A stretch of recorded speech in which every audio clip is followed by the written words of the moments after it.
آج فصل نمبر 16 میں بھی حضرت نے ایک خاص نماز اور اس کی دعا کا ذکر فرمایا ہے، جس کو نماز استخارہ کہتے ہیں اور دعائے استخارہ کہتے ہیں۔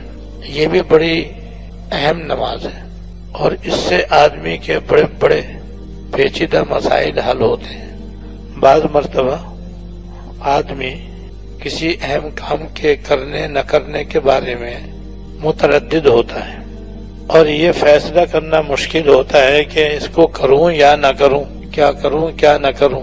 دونوں پہلو ہی اس کو بعض دفعہ اہم معلوم ہوتے ہیں، تو وہ اس بات میں متفکر ہوتا ہے، پریشان ہوتا ہے کہ آیا یہ کام میں کروں یا نہ کروں۔ کسی ایک جانب اس کا رجحان نہیں ہوتا، تردد ہی تردد رہتا ہے۔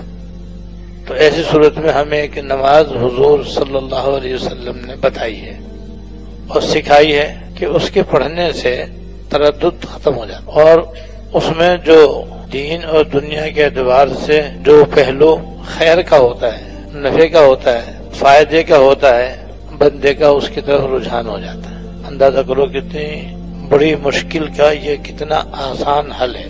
مثلا بعض مرتبہ رشتے کے سلسلے میں آدمی کو تردد ہوتا ہے کہ آیا لڑکے کا یا لڑکی کا یہ رشتہ کرنا چاہیے یا نہیں کرنا چاہیے۔ اکثر ماں باپ کو اس میں تردد ہو جاتا ہے۔ یہ دو رشتے سامنے ہوتے ہیں اور ہر رشتے میں یہ فیصلہ کرنا مشکل ہوتا ہے کہ یہ کروں یا وہ کروں، یہ قبول کروں یا وہ قبول کروں، یا یہاں رشتہ ڈالوں یا وہاں رشتہ ڈالوں۔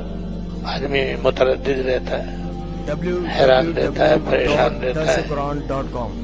تو ایسی صورت میں بہتر یہ ہے کہ وہ نماز استخارہ پڑھ کے اور اللہ تعالیٰ سے دعا استخارہ مانگ کر جس طرف اس کا دل جھک جائے اور جس طرف اس کا دل مائل ہو جائے بس اسے کر لے، انشاءاللہ اس میں خیر ہوگی۔ اسی طرح کبھی آدمی کو سفر کے اندر تردد ہو جاتا ہے کہ آیا میں سفر کروں یا نہیں کروں، سفر میں جاؤں یا نہیں جاؤں، تردد ہو جاتا ہے، شبہ ہو جاتا ہے اور ایک طرف دل مطمئن نہیں ہوتا۔ کبھی دل چاہتا ہے کہ بھئی چلا جاؤں، کبھی دل یہ کہتا ہے کہ نہ جاؤں۔ تو بھئی اس میں بھی مستحب یہ ہے کہ آدمی نماز استخارہ دعا استخارہ پڑھ لے۔ ایسی بعض کاروبار آدمی شروع کرنا چاہتا ہے، کہیں دکان کھولنا چاہتا ہے یا کوئی جاب کرنا چاہتا ہے، نوکری کرنا چاہتا ہے، اب کچھ فیصلہ نہیں کر پاتا کہ کروں یا نہیں کروں۔ یہ بھی اہم موقع ہے، تو ایسے موقع پر نماز استخارہ سے مدد لینی چاہیے اور نماز استخارہ دعا استخارہ کر کے جس طرف دل جھک جائے اور جس طرف دل مطمئن ہو جائے بس اس کو کر لیں، انشاءاللہ اس میں خیر ہوگی۔ سوشل میڈیا پر سب سے قدیم اور سب سے ریلائبل برانڈ درسقرآن.com